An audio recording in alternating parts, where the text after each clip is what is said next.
But of course, we're here to celebrate some new legislation, and this is kind of a turning point in basically the last 51 years. We haven't done anything like this in Albuquerque with our traffic codes. So first I want to bring up Mayor Keller, who is going to tell us a little bit more about the ordinance changes and basically how we got here. And then after this, we're going to have some speakers first, and then after this, we're going to sign some legislation today. Thanks, everybody. Well, first I want to thank everyone so much for coming, and of course, welcome to our Heights edition of Esperanza, and the Old Boys Club, which some people still remember it as that. But it is continuing to be a partnership with the Boys Club.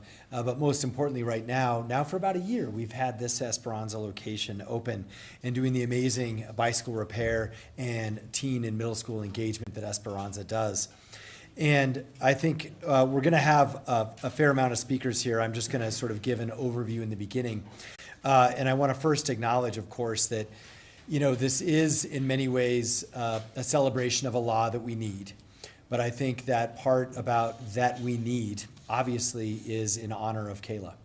And we're going to hear from her mom, who wonderfully is joining us here today in a little bit. But I just want to acknowledge that, these are the kinds of things, as Dan said, our code has not been updated since 1974. And it is terrible that it took not just Kayla, but unfortunately several others to force us to do this. But by the same token, we are doing it. And we are doing it because we believe and we hope that it will at least in some way prevent at least one more death from happening. That's why we're here today.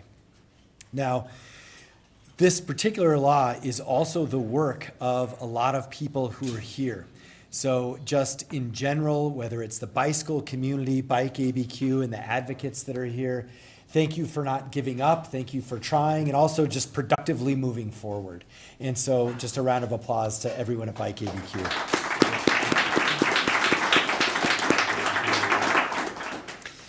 I also want to acknowledge there's a UNM crew here that actually I kind of connected with in part through Melinda, who has done pedestrian and bicycle safety and other work in this area trying to connect data to policy.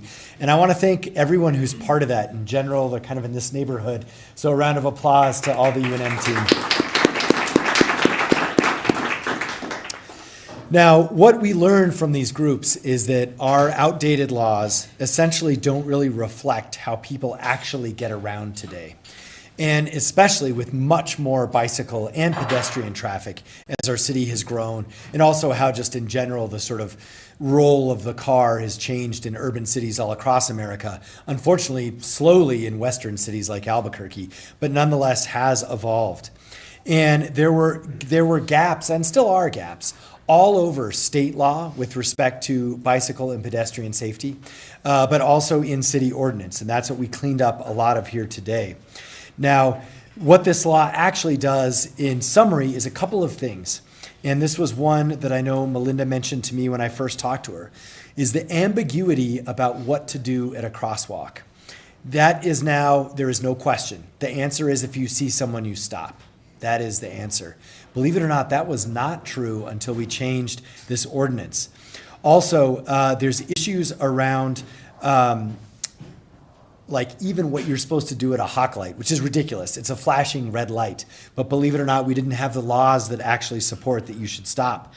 There's things around a buffer for visibility between a crosswalk. And we see this a lot of times, even in neighborhoods like this one, where we have crosswalks, but in a residential neighborhood, and people park on the street, but then you can't see the crosswalk. So we're adding that 50-foot buffer. And then we're adding a unified category, which is really important because we're not necessarily saying it's a pedestrian or it's someone on a bike, right? We've got scooters, we've got e-bikes, we have these other forms of transportation. And so now we're having a more generic vulnerable road users that creates expectations for bikes, scooters, and other mobility devices. That's something that's been desperately needed throughout our laws, actually. So, and the other one is around passing. And I do just want to acknowledge, when I first came into office, we had a child who was killed outside of Cleveland Middle School. And That issue there, without going into too much detail, was really about passing in a school zone around a crosswalk. We also cleaned this up as well as part of these efforts. And so this new law provides much stronger protections for vulnerable road users, and stronger than we've ever had before. And also clarity for drivers. Drivers need to know the rules. That's why the accompanying resolution that all the folks here worked on also adds an education component. And in fact, the city is now we're reviewing proposals for public education about these new laws, because we have to teach all drivers, existing drivers and future drivers, a much better job of teaching them about how a car and a mobile device, whether it's a bicycle or a scooter, how these work together on the road. That has also been a long-standing issue in New Mexico, and we're going to start fixing that right here in Albuquerque with this resolution. So this is also part of a longer-term commitment to making our streets safer. That also has to be a cultural shift for all of us. And it's something that this, no doubt, is a significant statement towards, but it's something that we're not going to stop doing. And I want to acknowledge a couple of other folks who's working on that in so many ways every day. Number one, Valerie Hermanson, our Vision Zero coordinator. You know, I think it was I don't know what year it was when we decided to hire Valerie, but it was a great decision. And I remember at the time, people were like, why do you need that job? We were criticized for government waste, all of the things you would expect. And she and her work, I have no doubt, has saved lives all across our city. And we need to acknowledge that sometimes, because when we talk about speed cameras, we talk about speed bumps, and we talk about lane buffers and all of these things, she is quarterbacking all of that in many ways from the city and with all of you. So thank you so much, Valerie. And I also just want to mention, Diane Dolan has been a longtime advocate for pedestrian safety policy at City Council. Long before I got here, and then she joined our administration, she helped work on this actual policy as well. And so again, these are people who I know the experts know a little bit and recognize, but often don't get a shout out here or there. And so Diane, great job on our end working on this. Now, that's also a segue to say that, you know, number one, this ordinance puts Albuquerque on a real path forward for Vision Zero. But we can't do this as an administration at all without City Council. And we are so fortunate to have a city councilor who took on this challenge right away. It's something she's been passionate about for a long time and really is frankly an expert in. And when we have an expert on council, like Councilor Feeblecorn in these areas, it makes it so much better, because she quarterbacked it from the minute we cooked up the idea and sort of sent down a draft, and she made it infinitely better and did all sorts of amazing things with engagement, that it just takes a city councilor to do, number one, but it also takes one who is dedicated, who is passionate, and also knows her stuff. So thank you so much, Councilor Feeblecorn, the author of this. Please come on up and share a few words. Thank you, Mr. Mayor. I will say I'm actually not an expert in bike safety, but I know, but I know who is. And so I was really, really thrilled that Melinda, right after Kayla's death, reached out to me and said, can we work together to make things better? And I am so impressed with that, because I think I would have still been on the floor. And she was saying, how can we make our community better? And so it would be impossible to say no to that. And so we started working together, and we called on the people that actually do know this stuff. Bike ABQ, they have experts that every single day are fighting to make our community safer.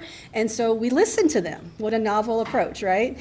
And it's really turned out well. There were two people that didn't get shout outs in addition to Diane, who did the majority of the work on this. But I also want to say our Director of DMD, Jennifer Turner, and our Director of Parks and Recreation, Dave Simon, both were incredibly helpful and really thought through what we can do as a city and made sure we did it. So round of applause for both of them.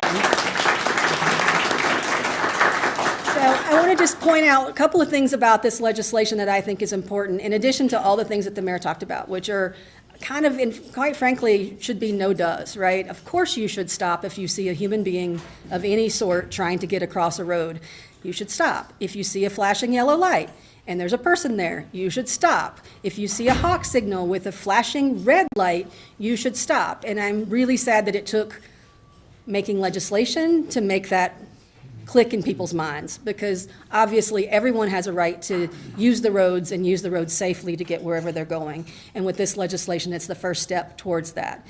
But also in this legislation, we are creating a hopefully recurring funding mechanism for the work that Valerie Hermanson and our Vision Zero group are doing. And that is important because we need to be able to continually upgrade crossings, do Vision Zero projects, and continually improve safety for every type of road user. And with this legislation, we are making sure that every cent that the city gets through speeding tickets, through the speeding cameras, goes directly into Vision Zero projects. So I think that's a really important thing.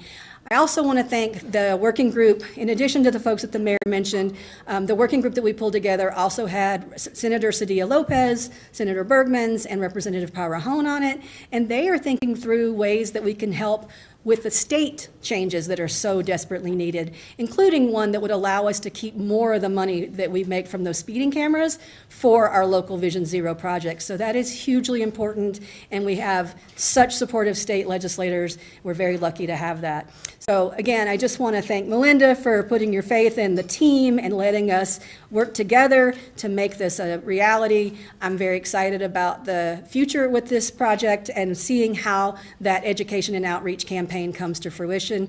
And please, everyone in Albuquerque, remember, cars are not the only things on the road. Everyone needs to be cognizant that there are people on bikes and scooters and on foot and in wheelchairs and on skates and all kinds of other things that have every right to get where they're going safely. So let's all be on the lookout. Thank you.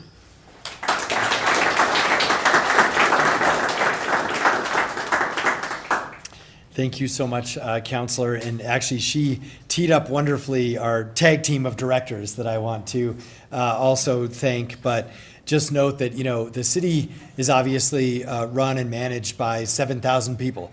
But our department directors have a special role because their job is to really drive an agenda. And in this case, the Vision Zero agenda. And because of trails and the association with that run by Parks and Rec, and then of course streets, which are run by municipal development, we have our two longtime directors of these two departments passionate about this issue and are able to make a difference on so much of this and are committed to doing more of it in the future. So Dave and Jennifer, why don't you team up here and organize yourselves. Thank you, Mayor. So in municipal development, safety is central to every single road we design and improve.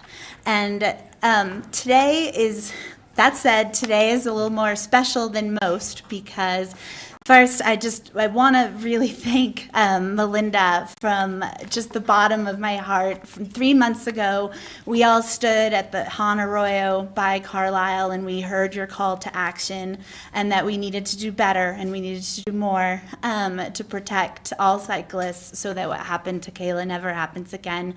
And I took that. I think we all did. I think everyone in this room actually helped contribute to the bill we're celebrating today. But I took it to my transportation planning manager, Valerie Hermanson, and I said, I need the best practices from around the country for bike and vulnerable road user safety. And by the way, I need it yesterday. And I think Mayor is used to asking us for the impossible, and today I'm just so proud that we delivered and that we looked around the country, we took best practices, and now they are now part of our city traffic code. And that said, changes to the law aren't enough on their own, and I'm also happy to state today that we've made several critical infrastructure improvements over the last couple of months. We will very soon be launching a new hawk signal at the Han Arroyo at Carlisle, which we committed to do. Shortly after that, we'll be making live a new automated speed enforcement camera at that location. Since we met in August, we also have instituted and are implementing new city employee vulnerable road user training so that all city employees learn about our new rules. And very soon, as Mayor said, we will be launching an educational campaign to educate drivers on our new rules. So in closing, I just want to say thank you to everyone, and particularly Kayla's mom, for all of the input it took to get us to where we are today. And then I also, once again, want to remind everyone that if you see a person in the road on a scooter, on a bike, in a wheelchair, pushing a stroller, stop and keep them safe. Thank you.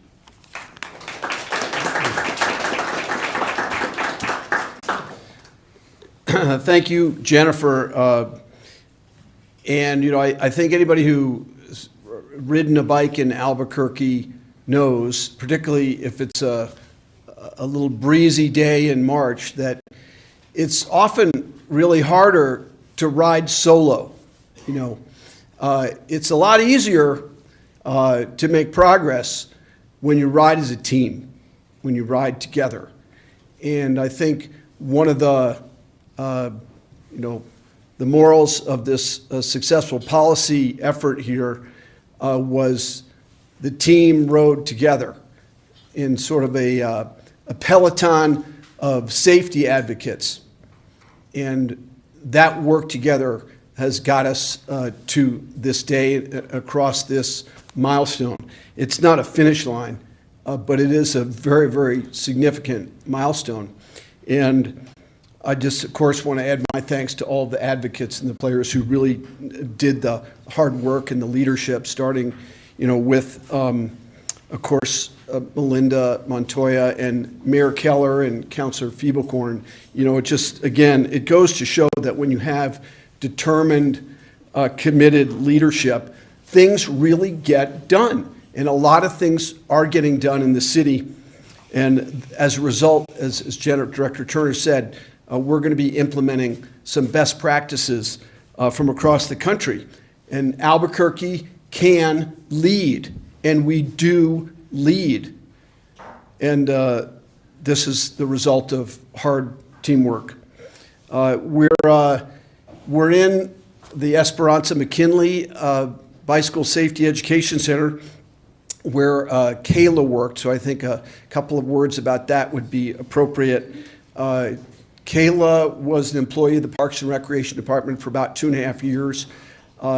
She started her employment over at the OG Esperanza on the west side. And then as soon as we opened this second location here at McKinley, she was one of the first first employees to come over here and start working out of this building. So that was great. I think she loved the work. I think her colleagues saw her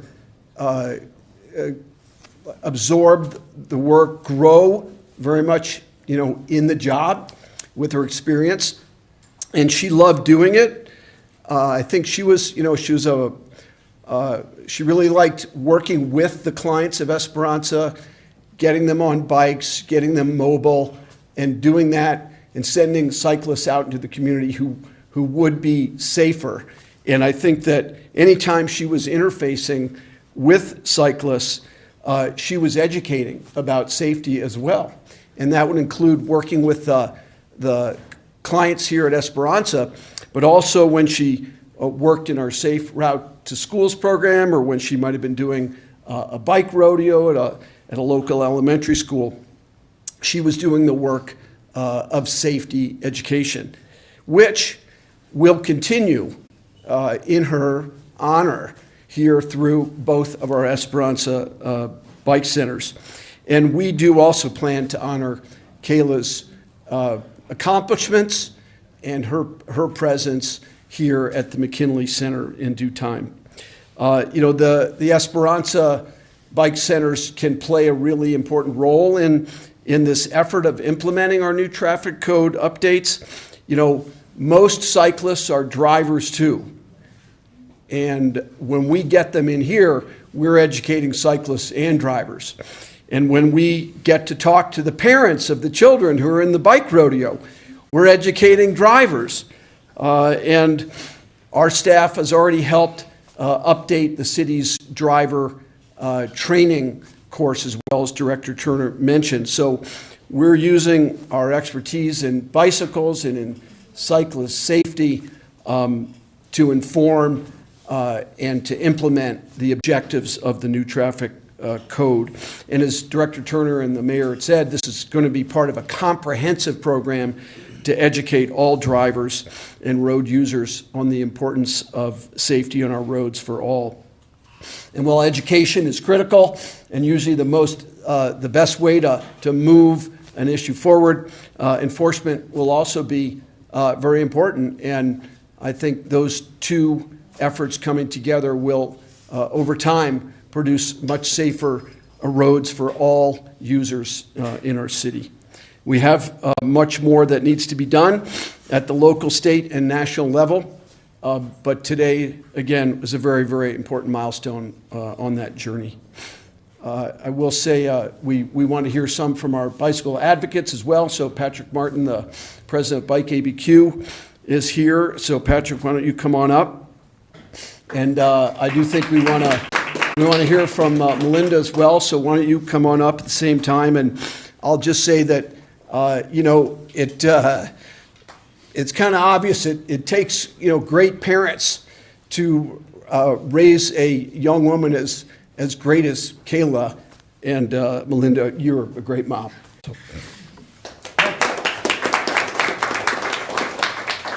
Yes, thank you. I really want to emphasize the partnerships that Director Simon and the mayor and others have mentioned. When the city had the opportunity to update its traffic code for the first time in 51 years, they could have really just updated one line there, or this was precipitated by a incident of crossing, and so they could have only updated the issues, the traffic laws surrounding crossings. But what really happened here was the city took the opportunity to update the entire traffic code, to really bring it to the year 2025. They took the initiative to reach out to the advocates. And when I got the first draft of legislation, I remember getting it, thinking that, okay, time to go through this, what are we gonna be working with here? And then as I was reading through it, I actually was surprised at just how good this legislation was. So really hats off to the city staff, to the councilor, to the mayor's office for all the work getting that done. But the legislation as it wasn't perfect. And so I really want to emphasize how important and how useful it was for the city to stay engaged with the advocacy community in making sure that what the city wanted to do was really bringing the law in line with what the law should have been and what people expected the law to be. It's often the case that it feels like the role of an advocate is to complain the entire time. And so it's really nice to be in the situation where we're working with the city. That this is something that was done very well, and we're really looking forward to this continued partnership to working with the city for traffic safety moving forward. The city could have played a game of traffic safety whack-a-mole, pushing down issues as the deficiencies popped up, but really this legislation brings Albuquerque's traffic code to the modern era and is a model for safety. So really big props to the city on that. Thank you.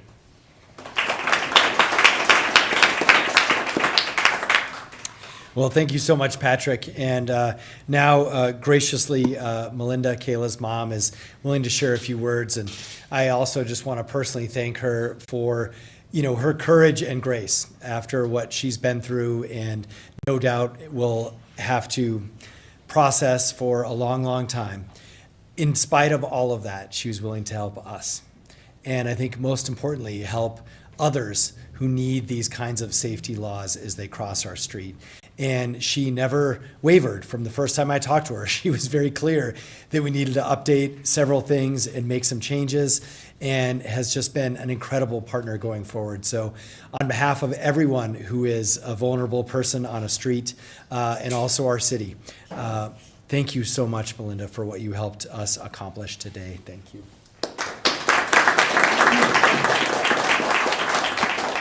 Hi, good afternoon, and thank you all for inviting me to be here and be part of this moment. And so my name is Melinda Montoya. I am Kayla's mom.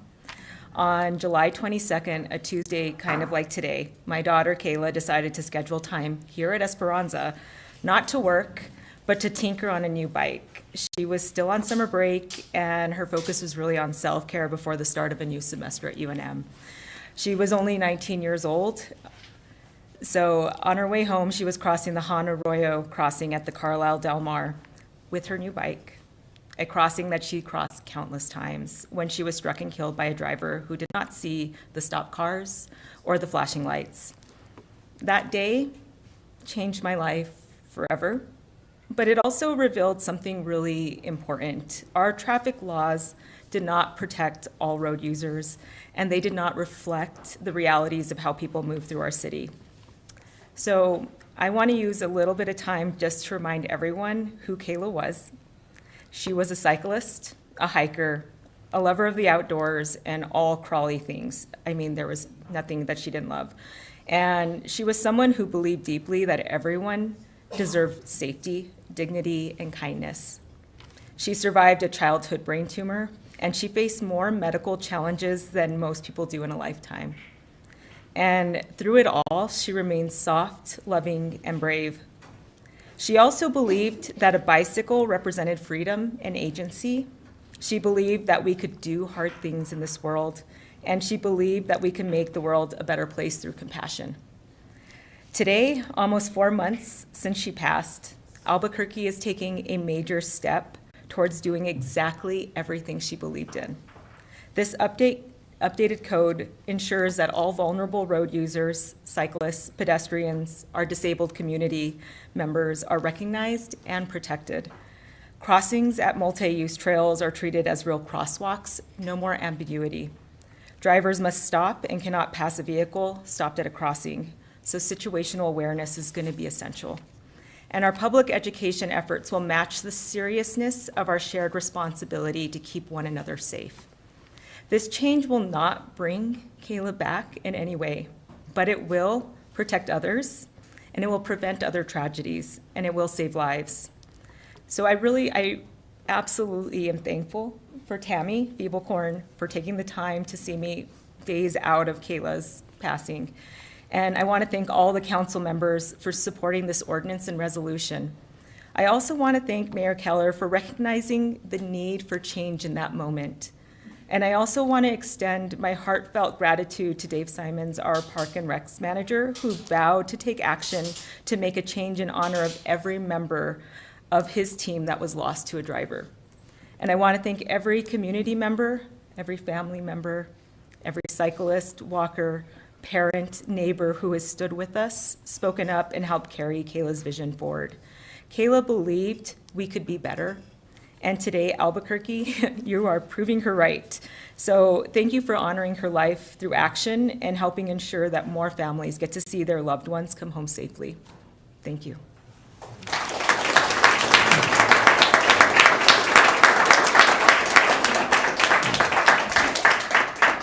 That was just so beautiful and well said. Thank you, Melinda. Let's make this law. Let's get this done. So we need to sign this to make it official. And if folks want to join us, because as we've shared, there's so many people who've made this happen, feel free to come on up.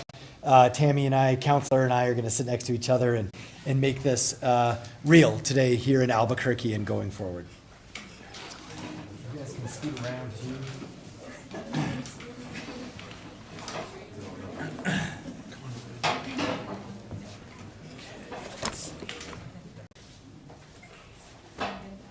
There's kind of a fun. Others are welcome to join. Oh yeah, anyone else want to come back up, or family? Whoever's interested.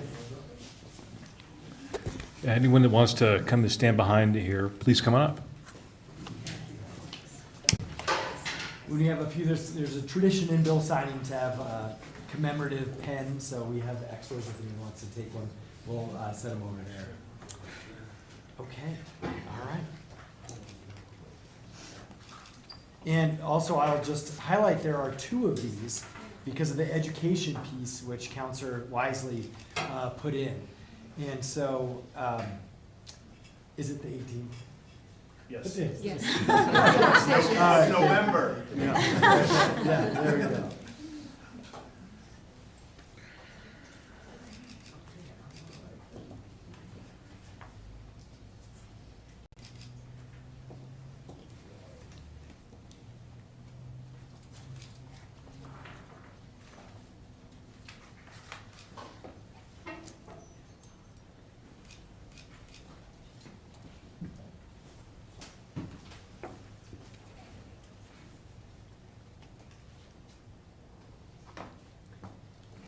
Thank you so much, everyone. This is awesome.